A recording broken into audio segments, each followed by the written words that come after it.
illallah Muhammadun Rasulullah. Alhamdulillah,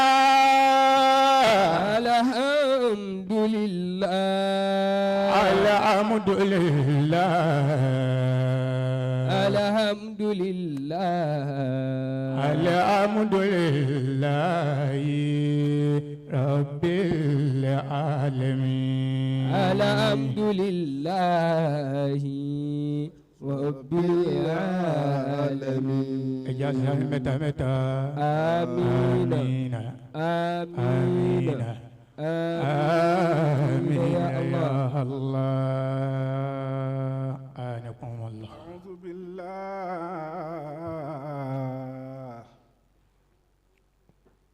min zawalil imani wa min zawalin ni'mati wa min shamatatil a'da wa min masiratil kufri wa min hasadil ulama wa min ash-shaytanir rajim. بسم الله الرحمن الرحيم. أعوذ بالله السميع العليم من زوال الإيمان ومن مصيرة الكفر ومن شماتة الأعداء ومن ملامة الأصدقاء ومن طعن الجهال ومن حسد العلماء ومن الشيطان الرجيم. بسم الله الرحمن الرحيم.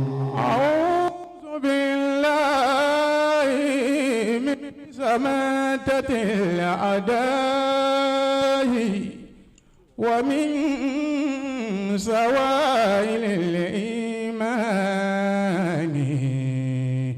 بسم الله الرحمن الرحيم.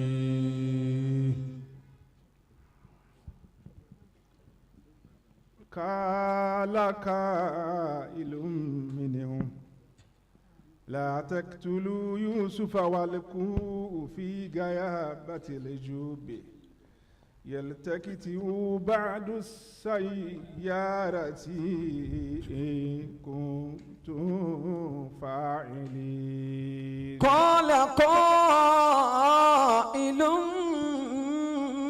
منهم لا تقتلوا يوسف وألقوا في غيابة الجب والقوا في غيابة الجب يلتقطوا بعد السيارة إن كنتم فاعلين.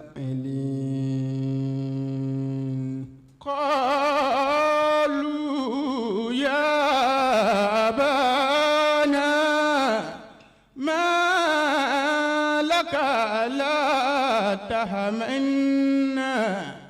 لا تهمنا على يوسف وإنا له لناسون وإنا له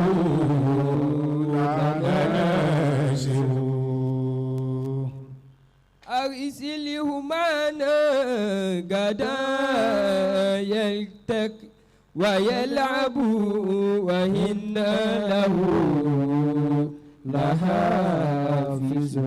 أرسله معنا غدا يرتع ويلعب وإنا له لحافظون. وإنا له لحافظون. adúpẹ́ lọ́dọ̀ Ọlọ́run. adúpẹ́ lọ́dọ̀ Ọlọ́run. ọba tó fi ṣọ́ ẹ̀ṣọ́ wa. ọba tó fi ṣọ́ ẹ̀ṣọ́ wa. tó fà àbò ẹ̀bò wa. tó sì dáàbò ẹ̀bò wa. tó ní kí a tún padà sí ìjókòó Tafsir al-Qur'an. tó tún ṣọ́ wa di ọ̀sẹ̀ yìí ní Tafsir al-Qur'an wa tá a máa ń ṣe ní gbogbo ọjọ́ Jímọ̀ sátidé àti Sunday. tá a bá padà dé kí la ṣe fọ́lọ́hun. tá a bá lọ tá a dé mọ́ kóòtù wo la fẹ́ gbọ́ ló ń lọ. àmọ́ ọba tó fún wa lóore ọ̀fẹ́. ọba tó fún wa lóore ọ̀fẹ́. àwa láyé. àwa láyé. àwa láyé. à ń bẹ láyé. a tún wà lálàáfíà. a sì ń bẹ lálàáfíà ara. a sì ń gbọ́ ń tá a jọ ń sọ síra wa. a sì ń gbọ́ ń tá a jọ ń sọ síra wa. ẹlòmíì náà wà láyé kò gbọ́ ń tá à ń sọ mọ́. ẹlòmíì wà láyé bí aláìsí ló wà. Ọlọ́run alhamdulilayi adúpẹ́ lọ́dọ̀ Ọlọ́run. alhamdulillahi rabbil alamin ala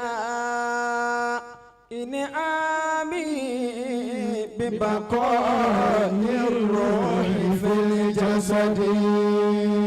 asọ́n pé a wà láyé a wà láyé a wà lálàáfíà Ọlọ́run ò sì gba ìmọ́ni ara wa ìmọ́ni wa ó wà lọ́kàn wa kò dínkù ó tún ń lékún eléyìí náà tó lọ́pọ̀ lọ́dọ̀ Ọlọ́run. alhamdulilayi. ní n ta n bá bọ̀ nípa ìtàn anabi Yusuf aleyhi salatu wa sallam. nípa bí ọ̀rọ̀ náà ti ń bọ̀ láti pilẹ̀ látọ̀dọ̀ bàbá ẹ̀ tí ń ṣe anabi Isahak. salatu wa sallam. ó fi wá dọ́dọ̀ bàbá tó bí anabi Yusuf tí ń ṣe anabi Yakub. salatu wa sallam. bí Yakubu ti pàdé àwọn obìnrin tó fi ṣáyà ó pàdé Láyà ó pàdé Rahilu lọ́dọ̀ bàbá kan náà Rahilu ré Láyà lé bàbá kan náà ló bí wọn. ibi a ti sọ lọ́sẹ̀ tó lọ nìyẹn. so ẹni tí ohun Yakubu kò fẹ́ Rahilu ni àmọ́ Láyà ni wọ́n fẹ́ fún kó tó wá padà wá fẹ́ àwọn méjèèjì ló sì ní ẹrú kọ̀ọ̀kan ẹrú Láyà ó ń jẹ́ Bíláhà ẹrú Rahil ó ń jẹ́ Zilfa nínú àkọọ́lẹ̀ Ọlọ́run Láyà ló kọ́kọ́ ṣàbíamọ́ fún anabi Yakub ó bí kínní ó bí kejì ó wá nídàádúró ìgbà tó nídàádúró ni ló wá fa ẹrú tí bàbá ẹ̀ fún tí ń ṣe Bíláhà ló wá fa fún Yakub pé bóyá eléyìí á lè bímọ. bóyá bí mo bá dé òun ó bá mi kọ̀ntínú bẹ̀. ibi tí àwọn èèyàn ti rí àìdíà sọ́rọ́gẹ́sì ni wọn. pé ká báyàn gbé oyún. ibi ká báyàn gbé oyún kò ṣẹ̀ṣẹ̀ bẹ̀rẹ̀. so Láyà fa ẹrú ẹ̀ Bíláhà ó fa fún Yakub nígbà tóun ti nídàádúró ni kó mọ bímọ fọ́kọ òun. Rahilu òun ò lóyún rárá kò tètè lóyún lòun náà fi wá fa ẹrú tiẹ̀ Zilfa ló fa fún Yakubu pé kóun náà máa bímọ fọ́kọ òun. ìgbà tí Láyà bímọ tó lóyún tó bímọ lọ́lọ́run ṣínà fún ọ̀gá ẹ̀ tí ń ṣe ìgbà tí Bíláhà tí ń ṣe ẹrú Láyà tó lóyún tó bímọ lọ́lọ́run lànà fún ọ̀gá ẹ̀ tí ń ṣe Láyà padà. orí ọmọ wa pọmọ wáyé. tí yóò bá ti mú ọ̀rọ̀ pé orí ọmọ ní pọmọ wáyé nìyẹn. ibi yóò bá ti mú ọ̀rọ̀ orí ọmọ ní pọmọ wáyé nù káwọn obìnrin jẹ́ kẹ́yìn wá rọ̀. ìgbà tí Zilfa náà lóyún tó bímọ Zilfa rẹ ẹrú Rahilu ni pàtó òun náà lóyún tó bímọ lọ́lọ́run wá lánàá fún Rahilu tí ń ṣọ̀jẹ́. Allahu Akbar. àtòrí nǹkan ṣe kan lọ́lọ́run. àtòrí nǹkan ṣe kan lọ́lọ́run. tọ́nà ò bá dímọ́ Láyà àti Rahilu. bọ́nà ò bá dímọ́ Láyà àti Rahilu. ó ṣeé ṣe kí Bíláhà àti Zilfa kí wọ́n má sí nù tán pé wọ́n ó fẹ́ ànábì Ọlọ́run láyé. Ọlọ́run fẹ́ lò fún wọn tó fi sínú máwọn ọ̀gá wọn nìyẹn. Allahu Akbar. ńgbà tọ́rọ̀ wá rí bẹ́ẹ̀ kálukú wọn bímọ ìkan bí ọkùnrin 6 ìkan bí láyà bí ọkùnrin 6 bílẹ̀hà bí ọkùnrin 2 zilfa bí ọkùnrin 2 rahilu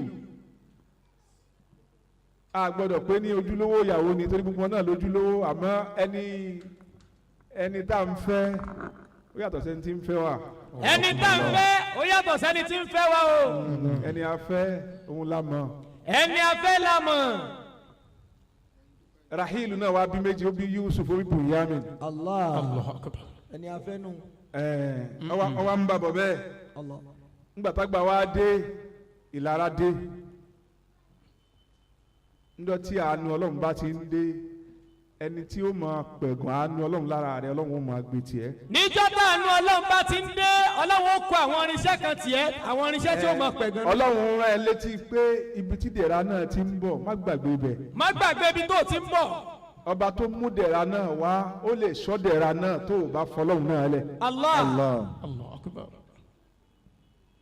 ọwọ́ apinnu pé lérí ọwọ́ adéte lérí anabi Yusuf. alayhi salatu wa sallam. ọwọ́ ni qala qa'ilun minhum. qala qa'ilun minhum la taqtulu Yusufa walqu fi ghayabati al-jubbi يلتقط بعد السيارة إن كنتم فاعلين.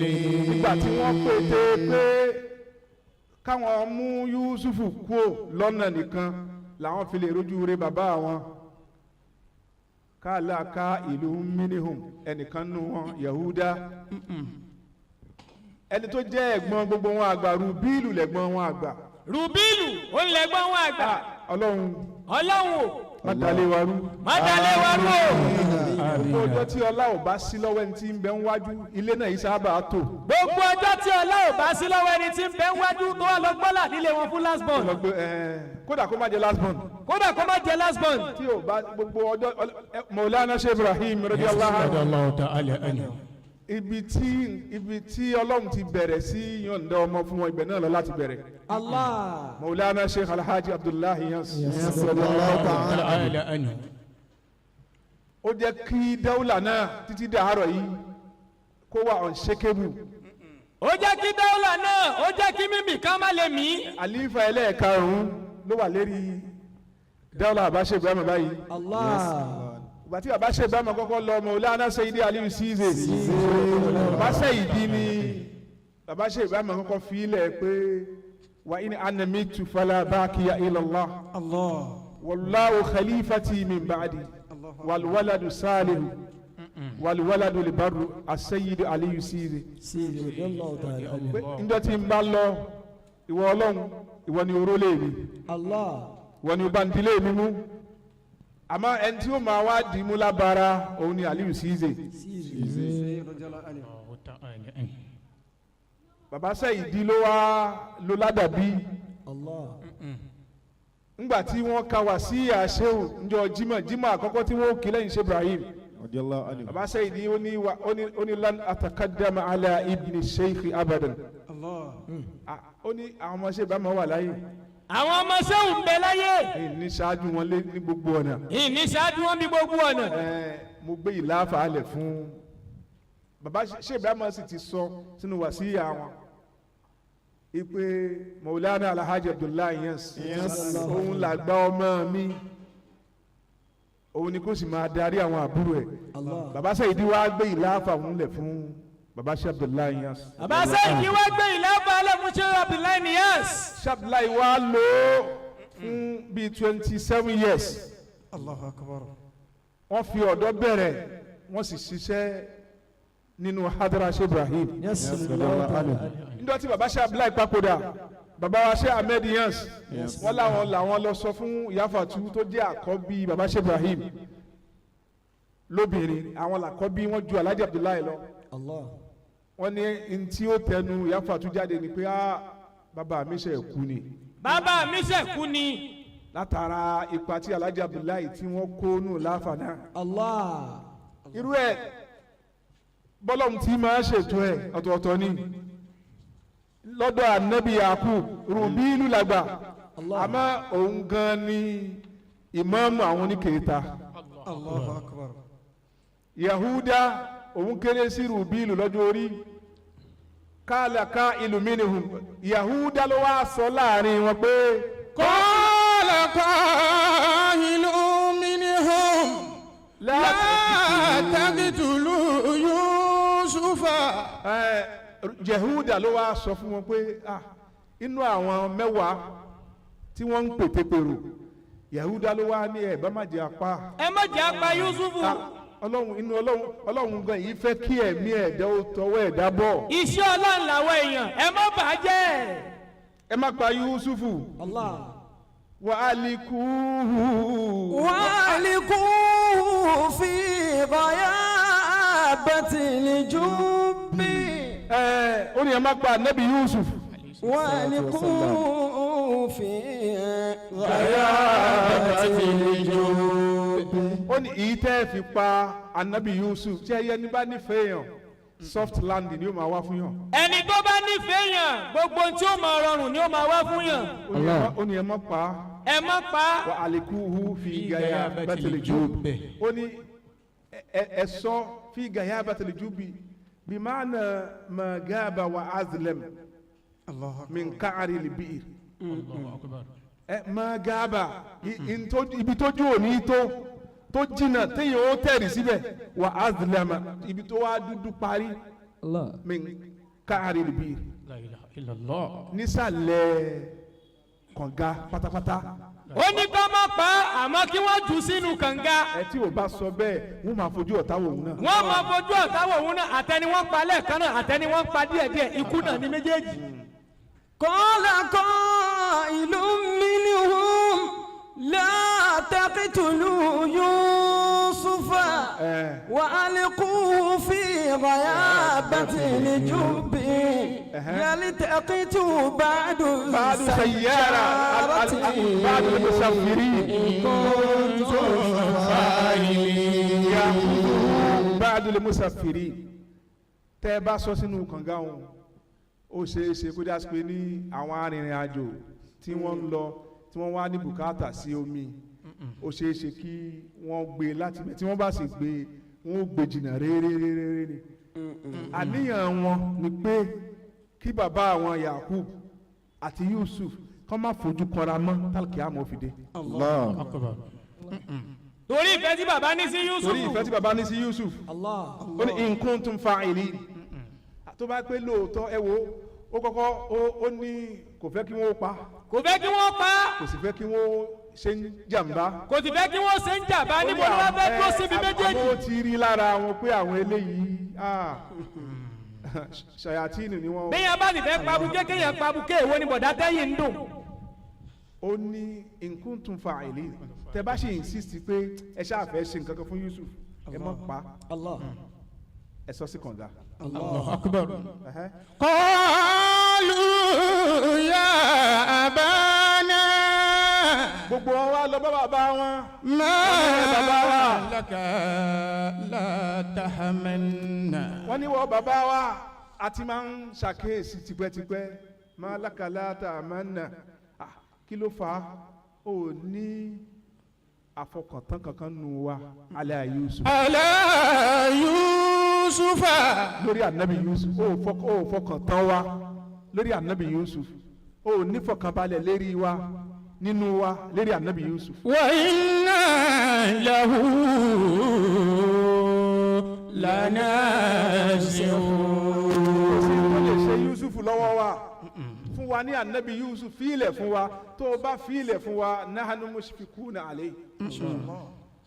a máa kẹ́ Yusufu a máa gẹ́ a máa rà á lójú a máa ṣe dáadáa sí i. arsilhu ma'ana gadan yarta wa yal'ab wa inna lahu lahafizun. arsilhu ma'ana gadan yarta wa yal'ab wa inna lahu lahafizun. àwọn mẹ́wẹ̀ẹ̀wá tó kù àwọn máa jáde wọ́n lọ ṣeré, wọ́n ṣèdíje, wọ́n re àwọn ẹran wọn. Yusuf àti Bunyamin nìkan ni máa bẹ pẹ̀lú bàbá wọn lé. Wọ́n wá lọ bá pé arsilihu ma'ana gada, jẹ́ kí anabi Yusuf dé ó tẹ̀lé wa lọ́la. jẹ́ kí Yusuf tẹ̀lé wa lọ́la.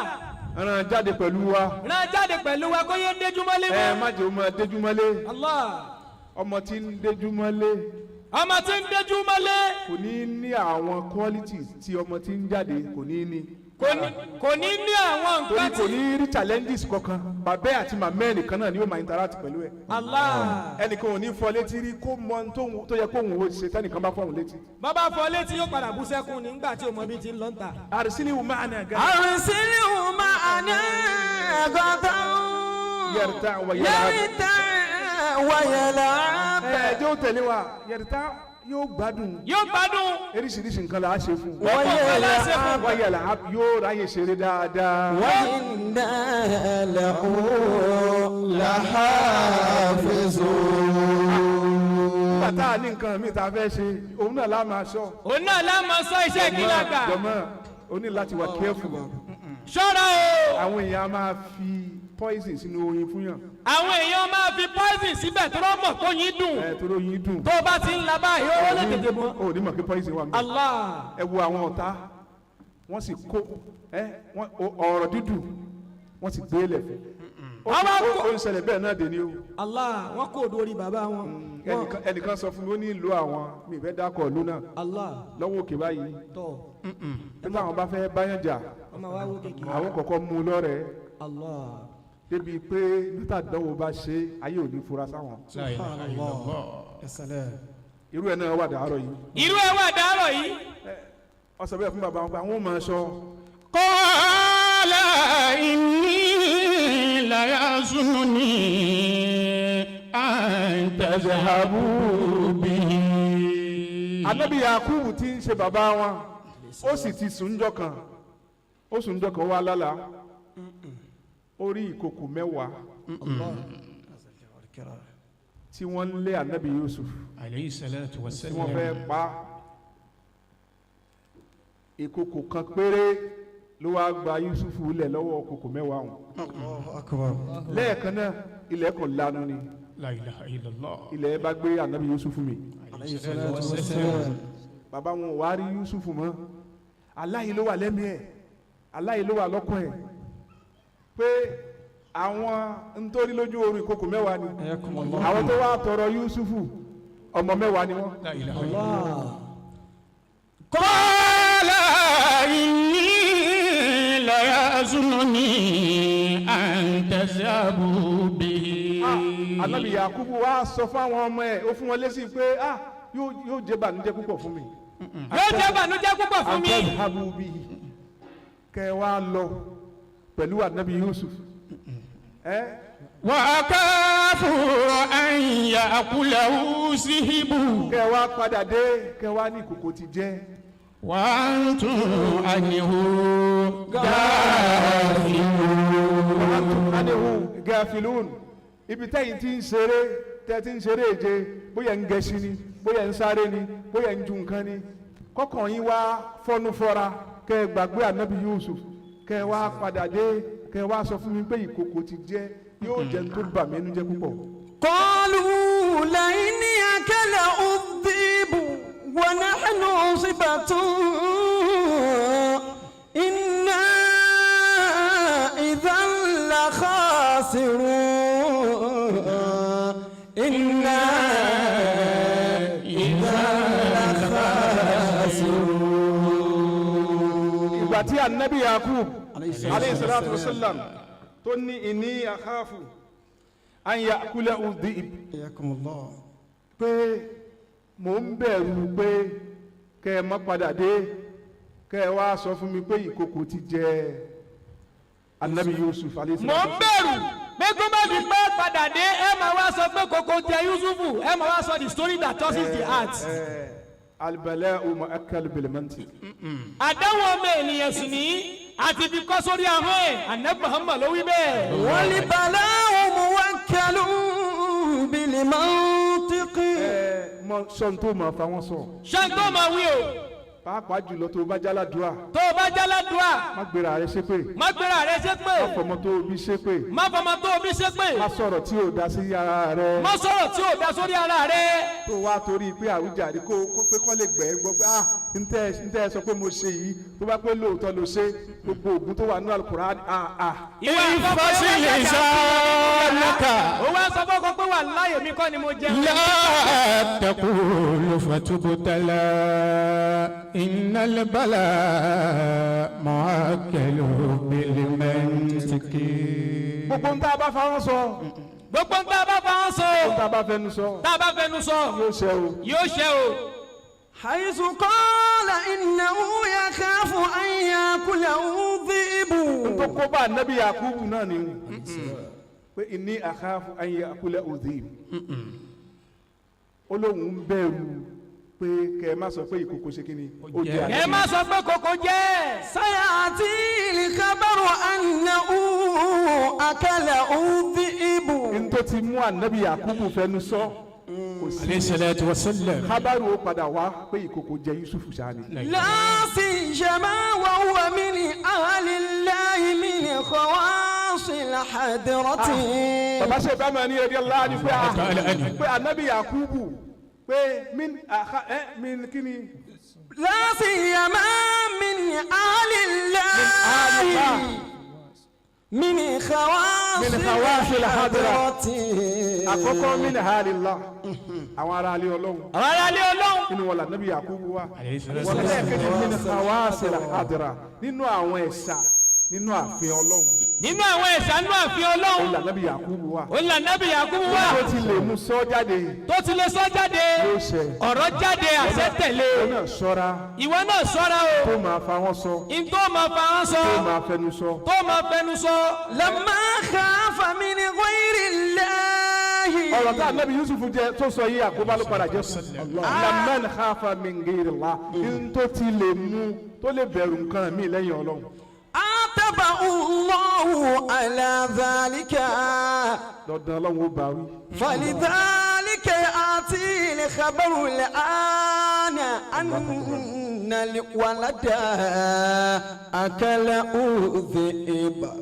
n tó lè mú Nabi Yakubu tó lè fẹnu sọ pé òun bẹ̀rù nǹkan mi lẹ́yìn Ọlọ́run. ìtòfilẹ̀ mọ́ Nabi Yakubu tó lóun bẹ̀rù kí kòkó má jẹ́ nǹkan mi ló wá ń bẹ̀rù kò bẹ̀rù Ọlọ́run mọ́. òun lọ́lọ́run fi bá wí. Allah. kí ni ìbáwí Ọlọ́run tó lọ́n bá wí. kí ni ìbáwí Ọlọ́run bẹ̀. òun náà ni kábàárì tó padà gbọ́ ìròyìn tó padà gbọ́ pé ìkòkò ti jẹ Nabi Yusuf. قالوا لئن أكله الذئب ونحن عصبة جماعة إنا إذا لخاسرون عاجزون.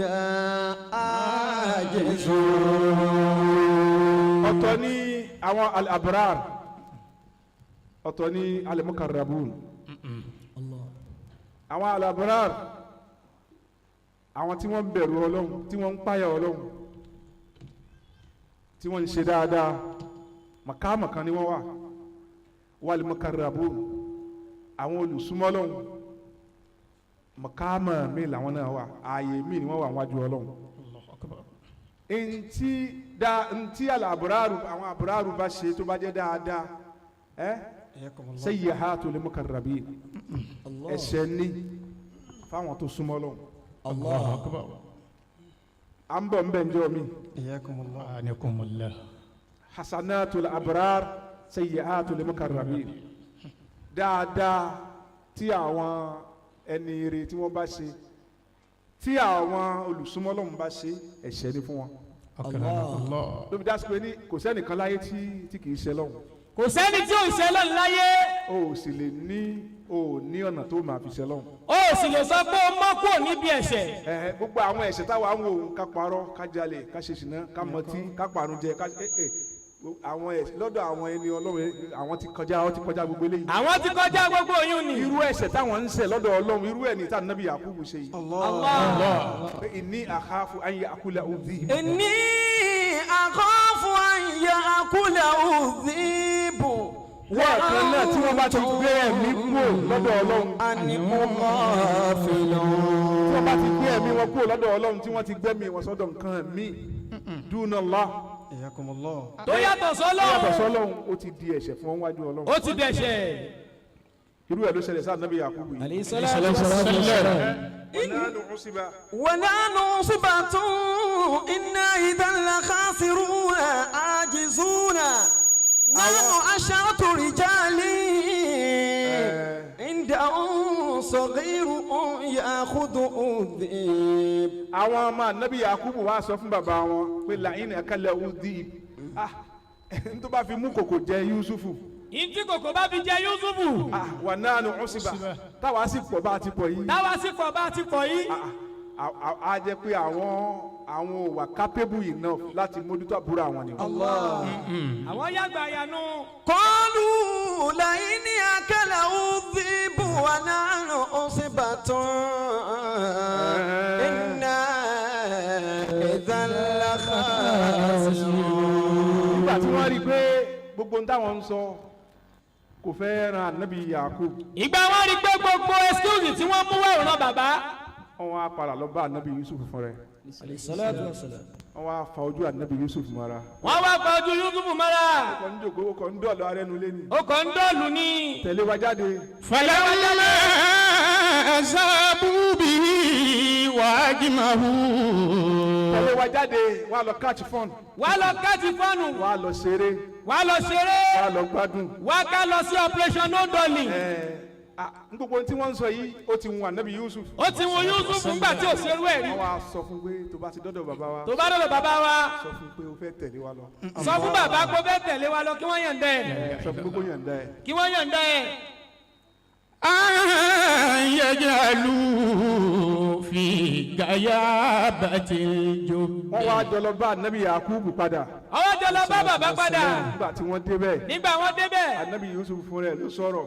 Yusuf fúnra ẹ̀ ló wá sọ fún bàbá. ó ní bàbá mi. bá mi. jẹ́ ń tẹ̀lé wọn. ẹ jẹ́ ń tẹ̀lé wọn lónìí. ọkọ̀ ànábì Yakubu gbọgbẹ́. Allah.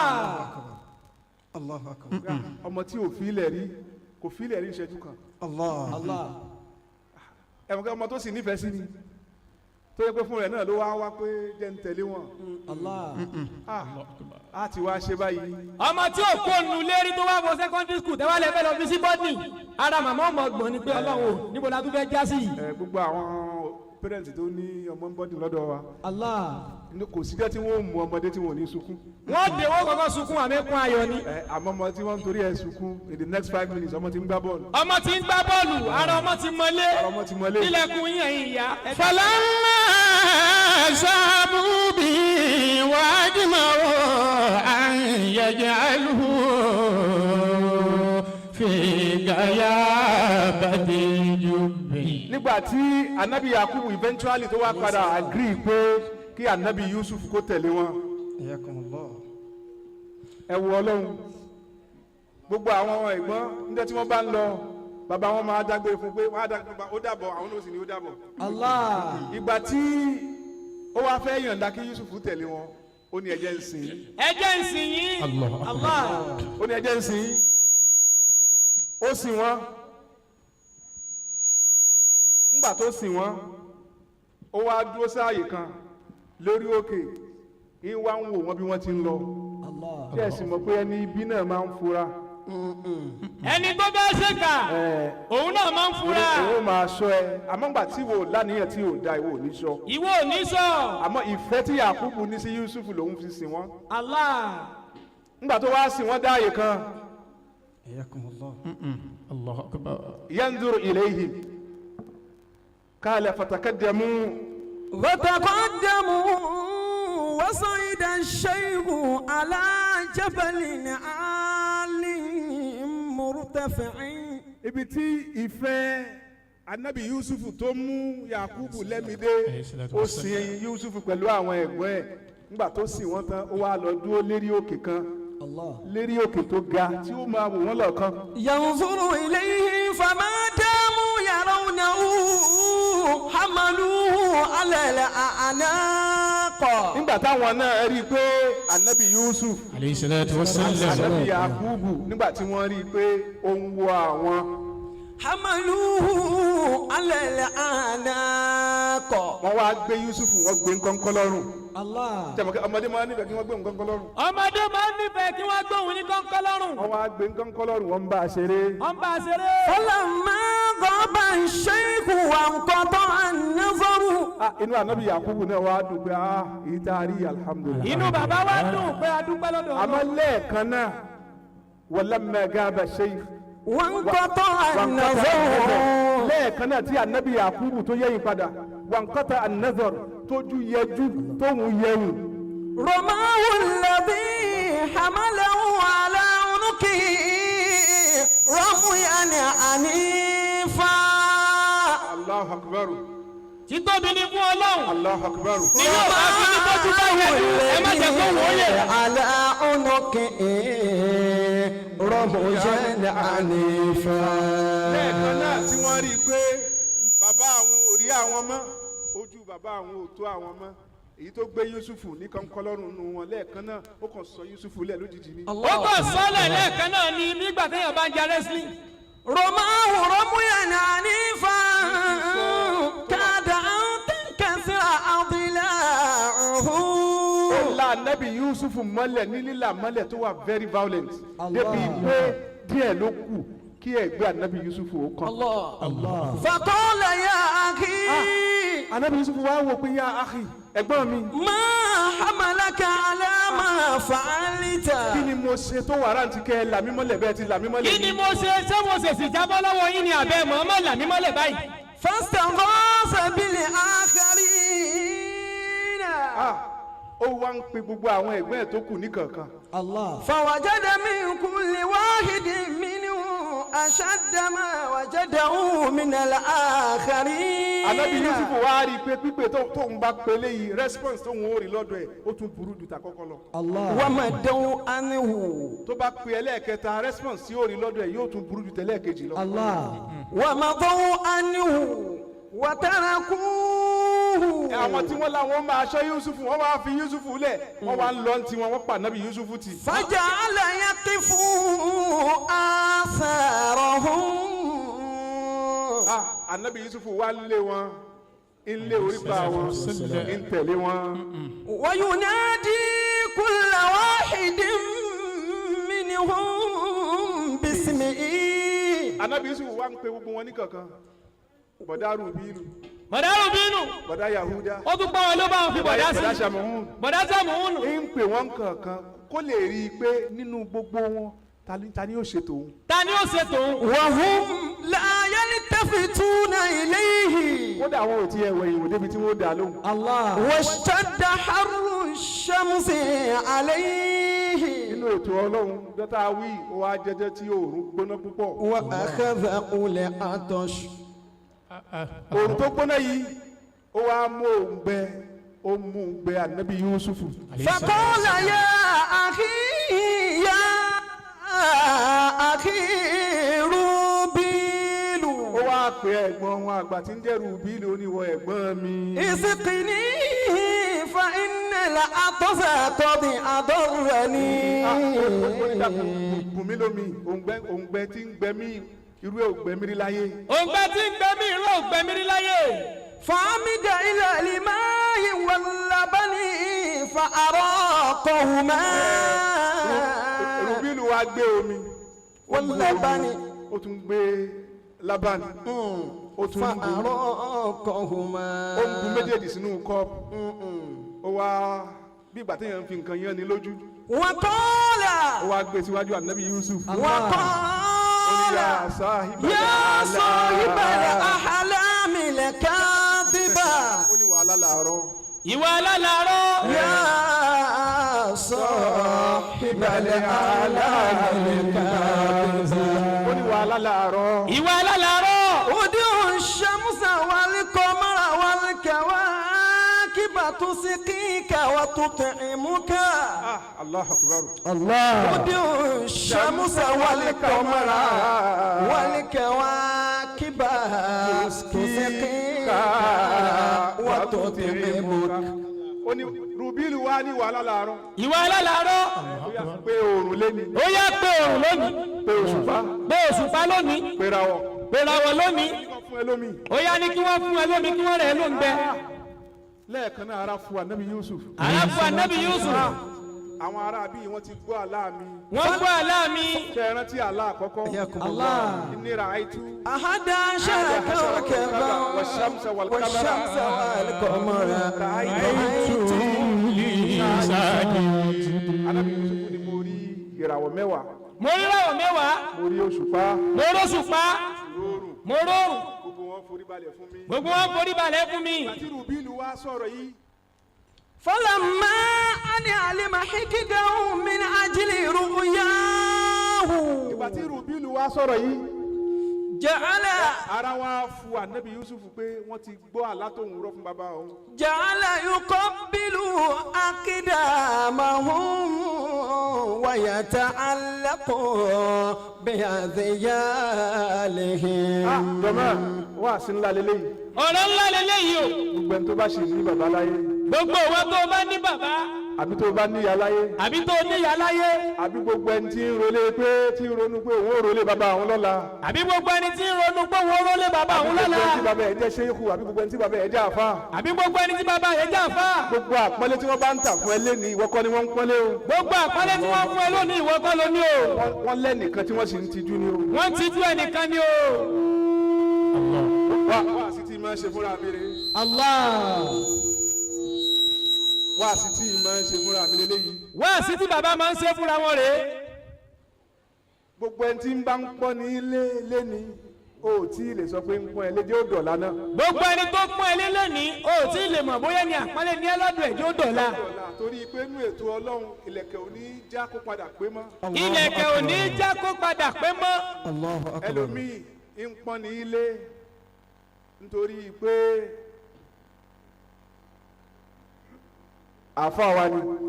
ẹlòmíì àǹfà wa ni ló jẹ́ kó máa tàpọ́nlé fún wa. ẹlòmíì sì ń pọ́n ní ilé pé bí wọn ò bá pọ́n bàbá yìí lé nǹkan ṣe wo. ẹlòmíì pọ́n wọn létorí pé bí wọn ò bá pọ́n bàbá yìí lè tó ṣe wù. ẹlòmíì sì ń sàpọ́nlé nítorí ojú ayé. Allah ojú ayé lẹlòmíì fi ń ṣe tiẹ̀. ẹlòmíì sì ń ṣe nítorí tọlọ́hun. ẹlòmíì a sì máa ṣe torí tọlọ́hun. nínú sáfù mẹ́rẹ̀ẹ̀rin. nínú sáfù mẹ́rẹ̀ẹ̀rin. tó bá wá di lọ́la tílẹ̀ bá mọ́. tílẹ̀ bá wá mọ́ lọ́la. sáfù mẹ́rẹ̀ẹ̀rin ò lè pé mọ́. sáfù mẹ́rẹ̀ẹ̀rin ò lè pé mọ́. ìwọ ni o jẹ́ àmọ́bi tó ń lọ. sáfù mẹ́rẹ̀ẹ̀rin ò lè pé mọ́. sáfù mẹ́rẹ̀ẹ̀rin ò lè pé mọ́. ṣebí òun ni Ànábì Yakubu pẹ́yìn dà yìí. Allah. tí wọ́n sì la Yusuf mọ́lẹ̀ lẹ́yìn ẹ̀. Allah. ibi lójú Yusuf wọ́n gbé lójú Yakubu wọ́n gbé Yusuf nǹkan kọ́lọ́run ni. lójú bàbá wọ́n gbé kọ́kọ́ lọ́rùn wọ́n gbé òrù sórí. ẹjọ́ tí bàbá ẹni bá ń bẹ láyé ọmọ ṣòro kọ́ńkò. ọmọ sòrò kọ́ńkò lójú bàbá lójú bàbá rẹ̀. ẹ. Allah. ọmọ ṣòro kọ́ńkò lójú yẹ ẹ. Allah. nígbà tí ò bá sí bàbá láyé mọ́ tí ò sí ìyá láyé mọ́ tẹ́ ẹ̀ kọ́ mọ́ ń kó nínú làmọ̀ pé gbà fún bàbá. ìjọ náà la tó mọ̀ pé ní ire ni yín.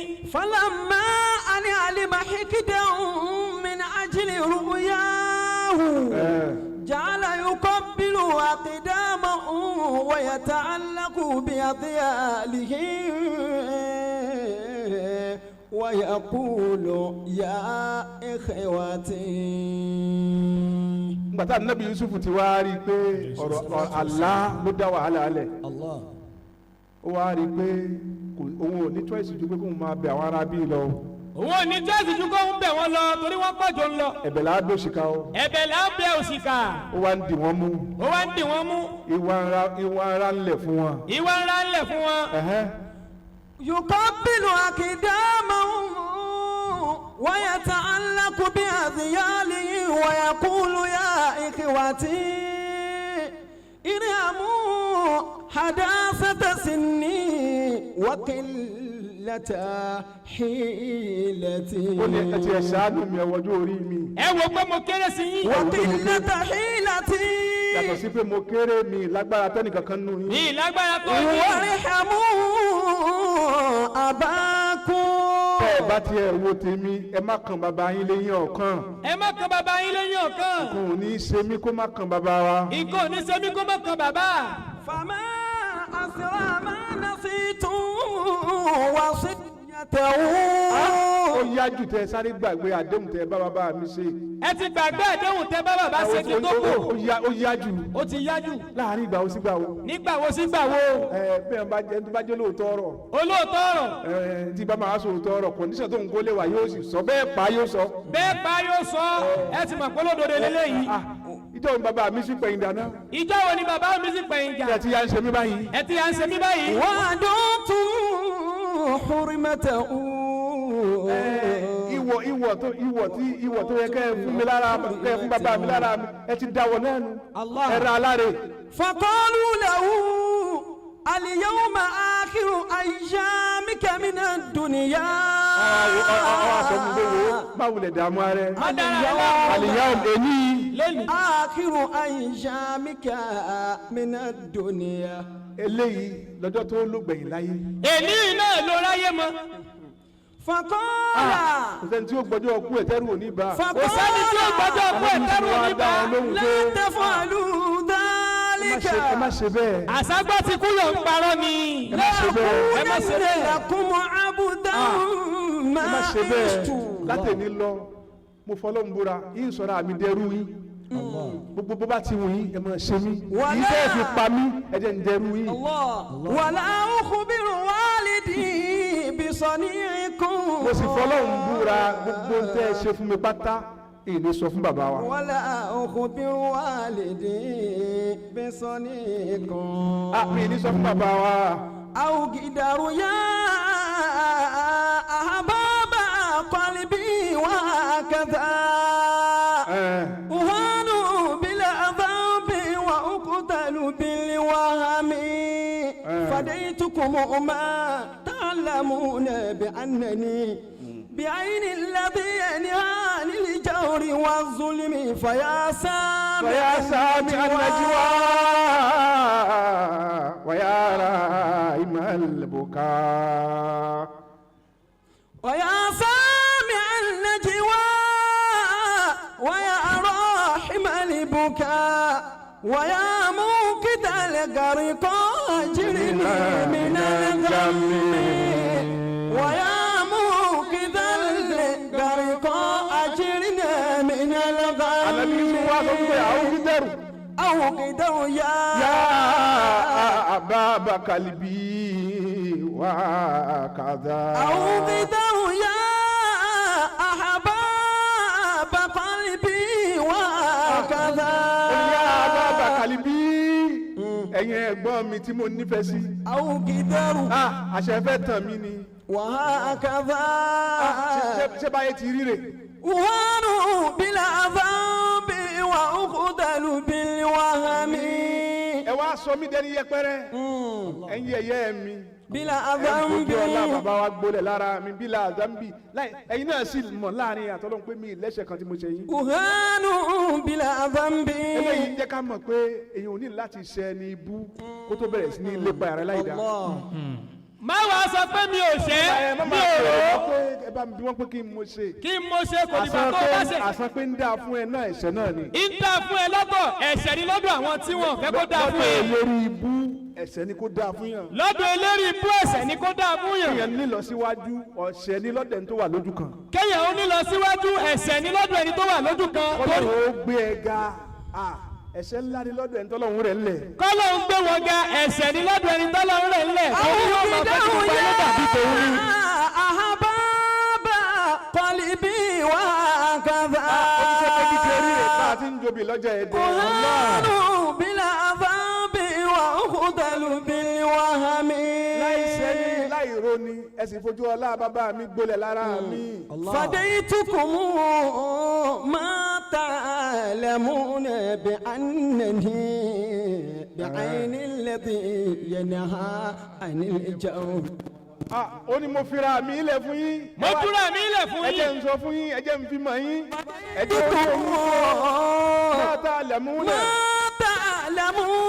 بأنني بعين الذي ينهى عن الجور والظلم بعين الذي ينهى عن الجور والظلم. ẹ jẹ́ n sọ fún yín lójú bàbá mi tí ò bá tó mi mọ́ láàyè tí mo wà yìí ọba tó ní mí ọba tó dá sí pé ní yẹnìhá ánilè jẹ́ orí الجور والظلم ọba tó kọ ọ̀tẹ̀ ọba tó kọ tẹ̀m̀bẹ̀lẹ̀kun ọba tó sì kọ àbòsí tójú bàbá mi ò bá tó mi mọ́ láàyè tí mo wà yìí ojú ọba náà tó mi. ọba tó kọ ọ̀tẹ̀ ọba tó kọ tẹ̀m̀bẹ̀lẹ̀kun ọba tó kọ àbòsí ojú bàbá mi ti ń bẹ́ lé bí ò bá tó wa mọ́ ojú ọlọ́run tó wa. nígbà tí anabi Yusuf ti wá rí bó ti rí ó wá fi àwọn ẹgbẹ́ ó fi wọ́n lé ó wá kọjú sọ́lọ́run ó ní yá sáàmì سامع النجوى ويا راحم البكاء ó ní wọ́n ọlọ́run ìwọ ọlọ́run yá sáàmì ànàjìwá ìwọ ọba tí máa gbọ́ ẹni tí ń bá ń pè tí ń pèpè tí ń pè wọ ọlọ́run tí ń complain sọ́dọ̀ ọwọ́ ọlọ́run tí ń pariwo sọ́dọ̀ ọwọ́ ọlọ́run etí ìwọ ọlọ́run ò di sí i. ìwọ náà lọ́ba tí mo ń gbọ́ ohun gbogbo ẹni tí mo ń سامع النجوى tí ń pè wọ ọlọ́run ọba ni ọba tí máa gbọ́. bọ́lọ́dẹ̀ tí mo sọ́kọ̀ àròyé ọlọ́dẹ̀ tí sí ọlọ́run. النجوى ìbùkà راحم البكاء ويا مبذل الغرقات من القرن ويا مبذل الغرقات أجرني من الغم ìbùkà ìwọ ọlọ́ba tí máa rẹ̀ ní lẹ́kùn. ويا راحم البكاء tí máa nu omi jẹ́nu lójú ẹ̀dá àjírí ní. ويا منقذ الغرقات أجرني من الغم ويا منقذ الغرقات أجرني من الغم kísàlì gàrúkà ìwọ ọlọ́ba tí yọ nínú ọ̀fìn. ìwọ lọ́ba tí ń yọ nínú òfin. ọlọ́run anábì Yusuf wá kọjú sọ́lọ́ ó ní wọ ọlọ́run èní ọlọ́run yọ mí. ọlọ́run yọ mí ìgbà mí. inú àdánwò tí mo wà lẹ́nì. Nínú àdánwò tòní. kí gbogbo àná kájọ wí máa wí kí gbogbo ọmọ wí pé. ويا سامع النجوى sáàmì ànàjìwá. ويا راحم البكاء ويا موكب الغرقاء ويا منقذ الغرقاء أجرني من الغم أجرني من الغم ويا سامع النجوى يا سامي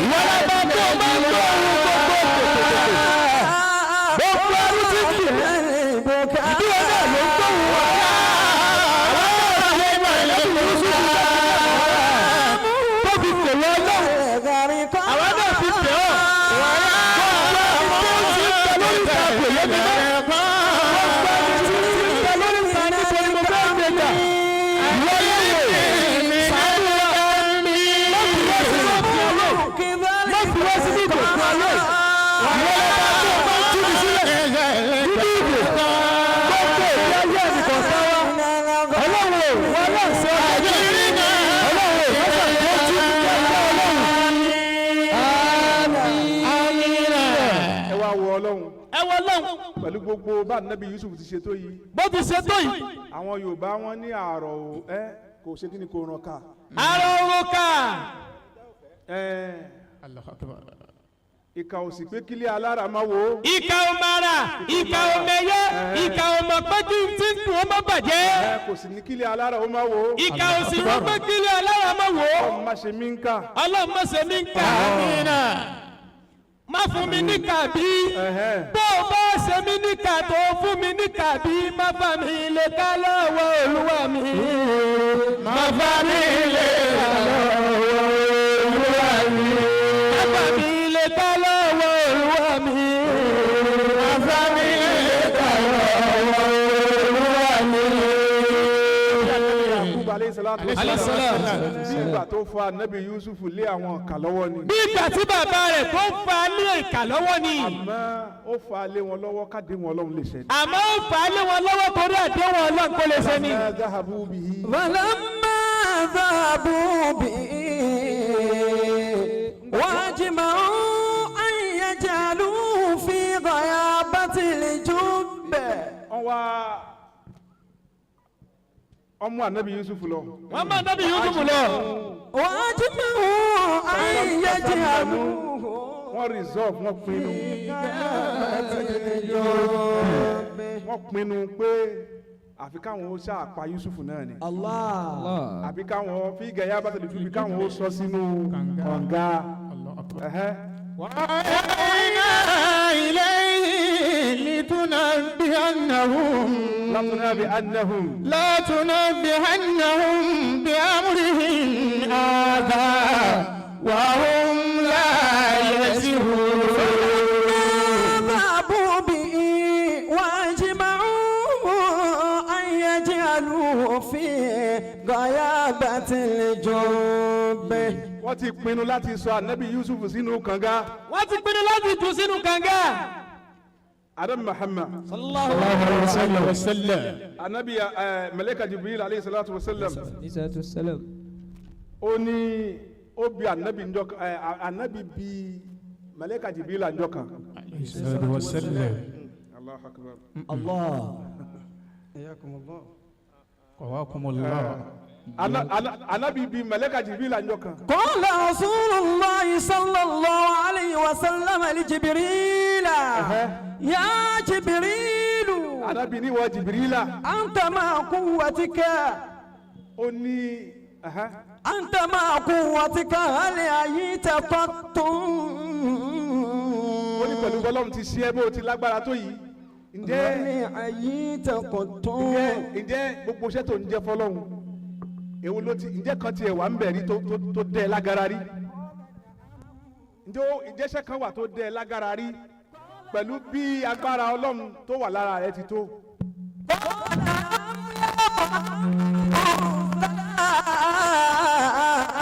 مرات Màlẹ́kà Jibrila ní ìrà nábì sallallahu alaihi wasallam. agara dá mi rí o agara dá mi rí o.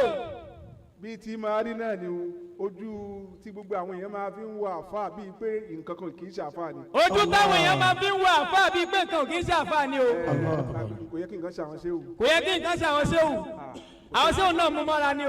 sẹ́ńtì nǹkan ò lè ṣe. kò sẹ́ni tí nǹkan ò lè ṣe o. bá àfáà ti ń tọ́jú yín bí ti ń tọ́ ẹ̀yin náà ẹ máa béèrè ẹ máa yẹ àfáà yín wò pé ṣàlàáfíà lẹ wà ṣe wà dáadáa. ẹ máa yẹ àfáà wò pé sáfà náà wà dáadáa. à ń gbádùn àfáà à ń gbádùn yín kò yọ mílíkì kò yọ bọ́ǹfìtà a sì ń gbádùn yín náà ni. ó ní ṣàgàrà dẹ ẹ rí Jibrila ní agara dá mi rí o. agara dá mi rí o. ó ní kó dà. أريد ثلاث مرات kì í ṣe ẹ̀kan kì í ṣe méjì ẹ mẹ́ta tí mi ní gbàgbé láyé látàgàrà dá mi. kèésè kan kèésè méjì ẹ̀mẹ́ta ni o. إحداها Ànábì wa béèrè pé agara dẹ oníbẹ̀ onígbà wo lákọ̀ọ́kọ́. يوم ألقي إبراهيم في ó ní النار àkọ́kọ́ ọjọ́ tágàrà ó dá mi. olùjọ́ tí wọ́n sọ Ànábì Ibrahim sínú iná. فأوحى إلي أدركه ó ní lẹ́ẹ̀kan náà lọ́lọ́run pè mí pé Jibrila àwọn ní أدركه Ànábì Ibrahim kò gbọ́dọ̀ balẹ̀ sínú iná. anabi ibrahim ò gbúdọ̀ balẹ̀ sínú náà. lọ tẹ́wọ́ gba Ànábì Ibrahim lẹ́sẹ̀kẹsẹ̀. lọ tẹ́wọ́ gbà lẹ́sẹ̀kẹsẹ̀. فوعزتي وجلالي Ọlọ́run ní mo fi títóbi mi gbígbọ́ngbọ́n mi bí mo ti tó mo fi búra. لئن سبقك إلى النار tí Ibrahim bá ṣáájú rẹ̀ dénú iná. لأمهون اسمك من ديوان الملائكة tí Ibrahim bá ṣáájú wọ Jibrila dénú iná èní ló kọ rẹ kò nú àwọn ànábì. tí ibrahim bá ṣáájú èní ló kọ rẹ kò nú àwọn ànábì inú àwọn Màláíkà. allah. فنزلت إليه بسرعة jọmọ gbogbo iṣẹ́ tí ó bá lani yóò mú ewu dání. gbogbo ṣẹ́ tí ó bá la ni ó mewu dání. gbogbo ìdímọ̀ téèyàn ó ṣe tíṣe wo fi kọjú sí ẹ pé Ọlọ́run ó fún ẹ lálùbáríkà kan ní í ṣe é dímọ̀ pé à ń bá wọn kó bàtà nu mọ́tò à ń fọṣọ. ó ní ṣe ìdìmọ̀ à ń kó bàtà lásán. yóò jẹ́ ìdímọ̀ tí ó lágbára ìdìmọ̀ tí ó lágbára. àbí adé àti ṣé ògbó wò pé tí o ṣọ́ pé mi ló fẹ́ fún. adé adé ṣe wọ́n wò pé oníṣú ọ̀pẹ mi mo ní kínní. kéèyàn kan ṣe adé 100 billion sí yín nísìn. wọ́n á ṣe adé 100 billion sí ẹ.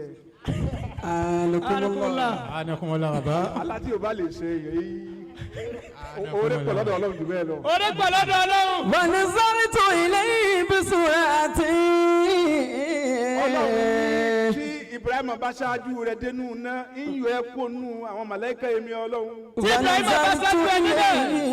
بسرعة lẹ́ẹ̀kan náà Jibril ní lẹ́ẹ̀kan náà ni mo sáré sọ̀kalẹ̀ lójú ẹsẹ̀. فأدركت بين النار والهواء وقد عييت.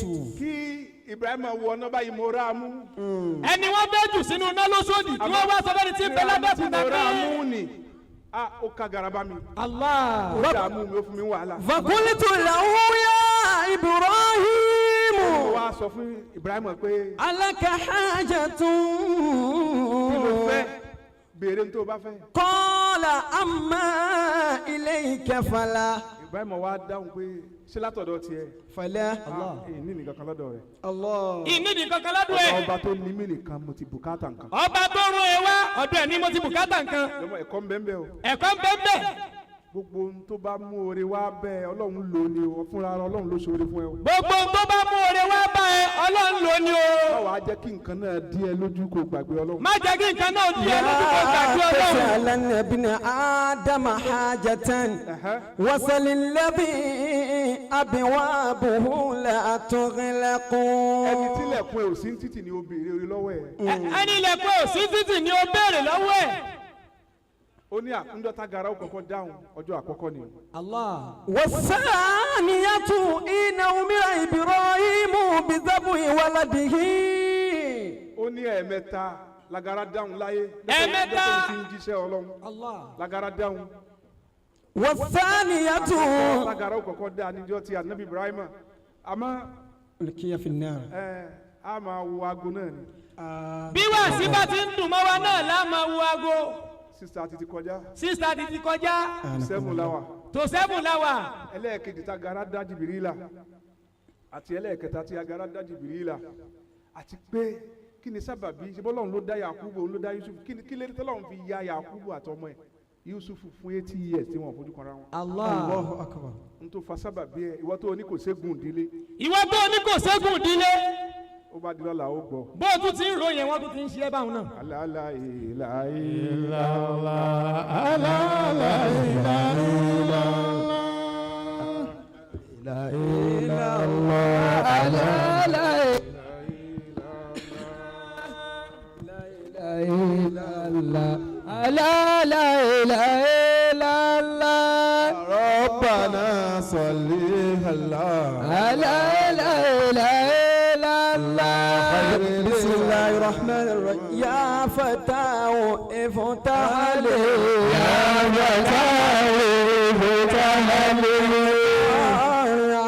يا وهاب هب لي يا وهاب هب لي يا رزاق ارزقني يا رزاق ارزقني أدعوك من القايا يا جواد جودني يا جواد جودني يكون الناس كالفراش المبثوث يا معطي آتني يا موتي آتني تكون الجبال كالعين المنفوث يا كريم أكرمني يا كريم أكرمني من ثقلت موازينه يا عظيم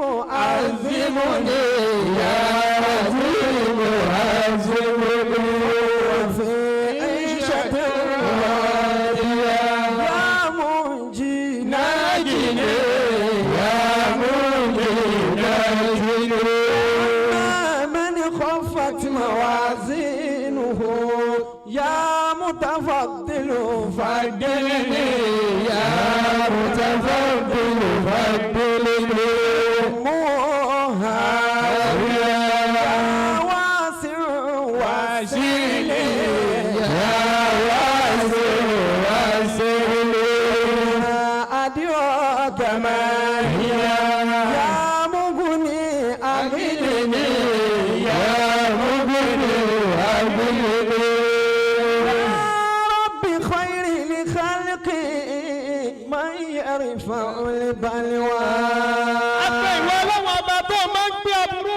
ọlọ́wọ́ gbogbo tí ń jẹ́rọ aburú inú ayé wa mọ́tà tó fún wa. wájú hajati wà hajati mani ahawa. bó sì lè wù ká pọ̀ tó ló ń kà gbogbo náà la ní bùkátà síwájú wọn lọ. gbogbo bùkátà wọn bá yẹ kúrò. lẹ́kàrí wọlé ìfúdọ́lù wàlà àmùdù àkìfún. ṣèbí gbogbo ọlọ́láyé wọn bá sábẹ́ ọláwọ̀ ọlọ́wọ̀n ọba ni nínú ọlọ́ọ̀rẹ́ náà láti ń bẹ̀rẹ̀. àǹtòzí lẹ́lẹ́hùn ṣẹ́kíwá.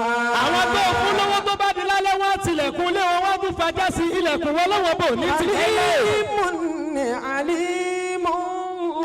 ìwọ náà lọ́ba tó mọ̀ ó mọ ń tá a fẹ́ ó mọ ń tá a fẹ́ ṣe kódà ó mọ tí ń ṣe wá lọ́wọ́lọ́wọ́ gbogbo ìbànújẹ́ ayé wa sọ́dà nù.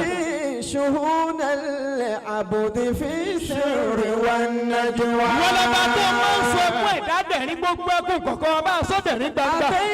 أتيناك ربي نطلب الفوز والرضا. ọlọ́run tó ń gbóòrù ìdájọ́ tó máa ń dá fún ni táyé fi bọ́ bàtà ìbànújẹ́ sẹ́nu ọ̀nà ìdámọ́jẹ̀ káyọ̀ gbà fún ọlọ́run. ورزقا واسعا فوق ما نهى. gbogbo ọ̀rọ̀ àtọwò táyé fi fi ilé ìka ló gbé ẹpẹ̀lẹ́ ẹkú rọ́jú ọlọ́mọdé ó ṣẹlẹ̀ sẹ́nì kọ̀ọ̀kan wa. جميل أيا شكور حقق لنا المنى. bí ló bá jó wọ́n pe panápaná pé ẹjẹ́ apá bí mọ́tò bá jó panápaná lè pa bí náà má bá jó ni kò sẹ́ni tó lè fún ọlọ́mọdé náà má jó wa. رسول الله من جاز من دموع. gbogbo orúurú ìṣòro tí máa ń ga jù gbàgbọ́ ẹ̀dá lọ tí kì í mú ní kú lójú ọ̀nà ọlọ́mọgbé bá wa. جأست إلى باب الغني معاربي. àwọn ò rárá gbàdánwò síbi àwọn ànábì tàná tí wọ́n ti lọ lọ́wọ́. وأيقنت زفرا إذ توجهت ذا نجوى. gbogbo orúurú àdánwò tí ó padà gbà wọ́n ọlọ́run lọ́wọ́ wa ọlọ́mọbì kan ẹnìkọ̀ọ̀kan wa. جزيل ليس ينقص فضله. torí pẹ́ẹ́dẹ́ ò lè fọkàn balẹ̀ 100 lọ́dọ̀ rẹ̀ àbí kéèyàn tún máa bẹ̀ẹ́ náà. وذنب كثير لا يضرك أو دعوى. àṣẹ ìtọ́ni òun náà dára rẹ̀ lójújù náà ló fi padà dó lórí ibú lónìí. إذا فسمح ما لا يضرك وغفرا. gbogbo àwa tá a ti ń bẹ ní sáfù olóríire àdánwò tó gbé bá ṣe ìtàní má gbé bẹ́ẹ̀ nìkan fún wa. الذي لا ينقص الفضل ما يقوى. gbogbo àwa tá a ti ń bẹ ní sáfù bá ń fún ni ọlọ́mọ padà tó wá sí sáfù àtọrọ jẹ. رممت لما أيقنت أن ليس نافعا. ìwọ lọ́wọ́ gbogbo àwa tá a ti lógo má padà sọ ògo wa dòfo. إليه وهو للغاية القصوى. gbogbo bí ọ̀dálùkọ sí tí wọ́n lọ́wọ́ fẹ́ fi wá ṣe yẹ̀yẹ́ bá wa sọ yẹ̀yẹ́ wa bá wa sọ da yẹ̀yẹ́. دعائي وهو يسمع كل ما. bó tilẹ̀ wá wù ká kà á tó a lè má ti kà á kan prayer point ẹlòmíì gbogbo tí ń dùn wá lọ́kàn sọ́ọ́dì dùnú. ويكفي العبد يسأله البلوى. ọlọ́run wọlé pé wọn náà lọ́ba tó mọ wá tó sí mẹ̀rú ọkàn wa. أغثني أغثني يا إلهي وسيدي. ìwọ lọ́ba tó mọ sàánú ẹ̀dá ọlọ́run òní bẹ́ẹ̀. أغثني أغثني يا إلهي وسيدي. gbogbo ọdún tí ọ̀tá ti ṣe kalẹ̀ bẹ́ẹ̀ni kọ̀ọ̀kan ọlọ́run mẹ́jọ mú wa. أمن الفقر والبؤس والشكوى. gbogbo tí ń jẹ́rọ òṣì tí máa ń yọrí ọ̀rọ̀ ẹ̀dá ọlọ́run mẹ́jọ ó yọrí ọ̀rọ̀ ẹnìkọ̀ọ̀kan wa. أغثني أغثني يا إلهي وسيدي. ìwọ náà ló fi iṣọ́ rẹ ló fi iṣọ́ sọ́mọ̀ ni òfin jábọ́ ọlọ́run fi iṣọ́ rẹ sọ́ ẹnìkọ̀ọ̀kan wa. أمن الفقر والبؤس والشكوى. yóò bá lọ́ba tó ló wọnú àdúgbò lẹ́mọ́mù ẹ̀wọ̀ báyé bá lé wa tí wọ́n bá rí wa mú má jẹ́ ká yóò ti bí ọmọ mú wa. قريب ìwọ náà ìbíwọ náà lọ́ba tó máa ń gbọ́ nígbà tí ẹrú rẹ ti ń bá ń pè ẹ́ àwọn ẹrú rẹ rèé. يقوي رجائي أن أرى بهره وهوى. kò sí ìtàrùn kan lọ́dọ̀ rẹ náà tó ju gbígbà fún àwọn ọlọ́run gbàdúrà wa. رسول الله وصحب كلهم. wọ́n lọ pé bọ́sì kò sí bí wọ́n ti ń tó àṣẹ tí ń bọ̀ lára lọ́wọ́ ìdùnnú tí ń bẹ lára láwọ̀ pé látàárọ̀ mo ti fẹ́ sínú ìdùnnú kan ní. mo fi tìlígà sọlá ti ìlàhùnà. ọlọ́run wọn lọ́ọ̀ṣẹ́ náà wọn lọ́dùnnú náà ọlọ́mọdé gbàdúrà wọn ni. àlàwálé àṣà àbàbálẹ̀kù làmáyé hawa. bẹ́ẹ̀ni ká tó dijú ká tó láṣẹ ń bẹ̀ bẹ̀ wọ́n lọ. àṣà àbàbálẹ̀kù làmáyé hawa. Allahumma àmín. Àmín jọ̀mọ́. Àmín. Àmín. Àmín. Allahumma Àmín ya Allah. Ìgbìyànjú ẹ̀dá tí ó bá ti yàn á dàbí ọ̀lẹ lójú aráyé. Ọlọ́run kún mi kò sí kúnyànjú mi káráyé má pẹ̀lú mi lọ́lẹ̀. Ìgbìyànjú ẹ̀dá tí ó bá ti yàn á dàbí ọ̀lẹ lójú aráyé. Ọlọ́run kún mi kò sí kúnyànjú mi káráyé má pẹ̀lú mi lọ́lẹ̀. Ìgbìyànjú ẹ̀dá tí ó bá ti yàn.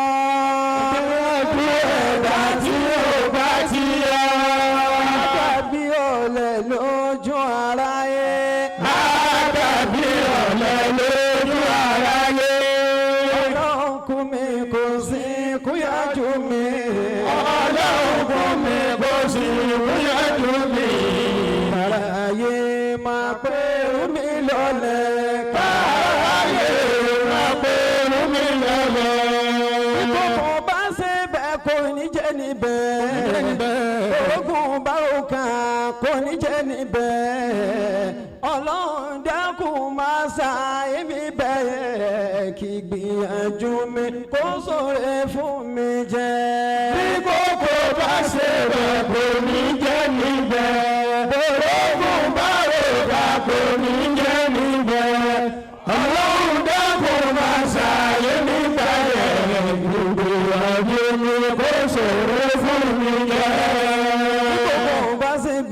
Kò ní jẹ́ níbẹ̀.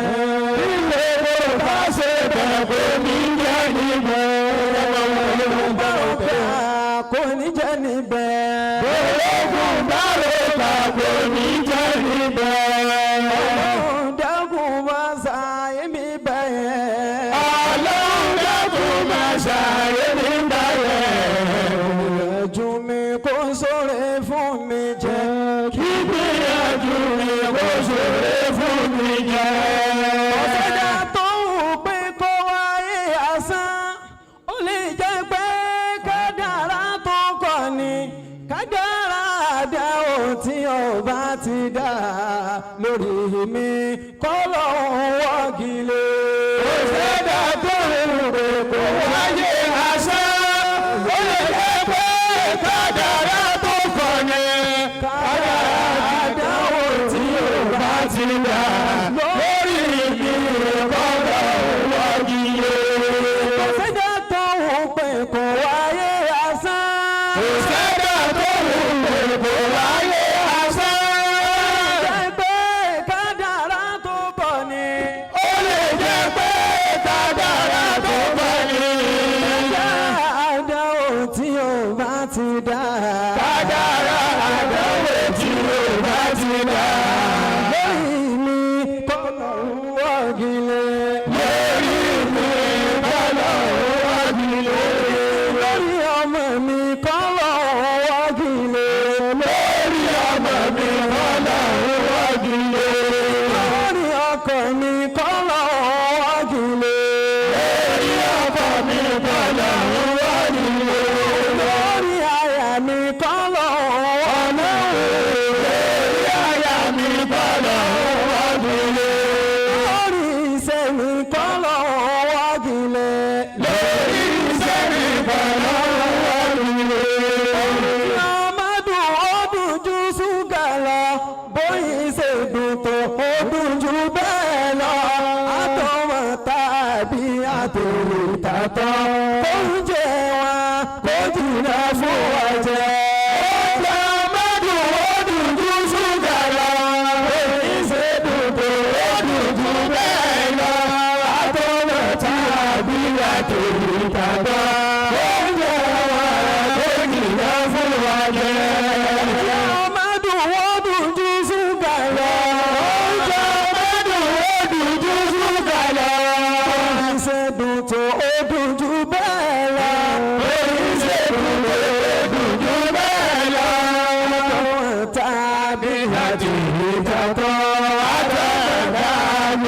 kì í tata. Oúnjẹ wa kò jìnnà fún ẹ̀jẹ̀. Oúnjẹ wa kò jìnnà fún ẹ̀jẹ̀. Abúlábì kò bínú Ọlọ́run. Abúlábì kò bínú Ọlọ́run rán irú ìyà tó jàbúlábì nìkan lọ́ọ́ bá mi fi jọ̀tá mi. Abúlábì kò bínú Ọlọ́run tó bínú Muhammad Ọlọ́run rán irú ìyà tó jàbúlábì nìkan lọ́ọ́ tó fi jọ̀tá mi. Abúlábì kò bínú Ọlọ́run. Abúlábì kò bínú Ọlọ́run Bínú Muhammad Ọlọ́run rán. tó bínú Muhammad Ọlọ́run rán. Ìyà tó jàbúlábì. Ìyà tó jàbúlábì. Ìyà tó jẹ fílẹ̀ àná. Ìyà tó jẹ fèrè àná. Irú ìyà tó jẹ Námúrúdùn. Ìyà tó jẹ Námúrúdùn. Ìyà tó jọ Tánàbí. Ìyà tó jọ Tánàbí. Kọ́lọ́ kò fi jọ Tánàbí. Ìfọwọ́wọ́